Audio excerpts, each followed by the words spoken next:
स्वर्गात. अरे खरंच लय भारी लागले. ही थाळी जी आहे तुम्ही माझ्यासमोर बघताय ती अनलिमिटेड आहे. तर नमस्कार मित्र आणि मैत्रिणी, तुमचं स्वागत आहे मल्लूभाऊच्या तडक्यामध्ये. तर मल्लूभाऊ आलेला आहे हॉटेल विजयराजला.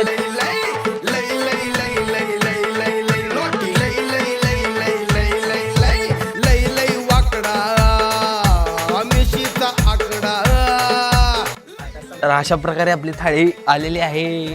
तर एकदा बघून घ्या थाळी कशी आहे. आळणी सूप प्यायचं असते कधी बी मटन थाळीच्या स्टार्टिंगला. तर सांगतो आळणी सूप काय लागायला ना नाद नाही करायचं. आळणी सूपची क्वालिटी चांगली म्हणजे अख्ख्या थाळीची क्वालिटी चांगली हो. पहिली बाईट आहे मटणाची, ट्राय करून.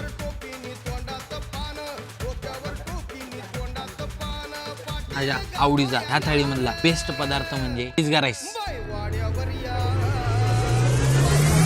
स्वर्ग. थाळी साईडला तुम्ही गिजगा राईस खाऊ शकतो. एवढा भारी गिजगा राईस आहे. तुम्ही विजयराजला येऊन व्हिजिट करा आणि थाळी कशी वाटली कमेंटमध्ये सांगा. आणि मल्लूभाऊच्या तडक्याला फॉलो करा. मी तो पण थाळी संपवतो. हो, अजून एक कॅमेरामॅनला थाळी लावा.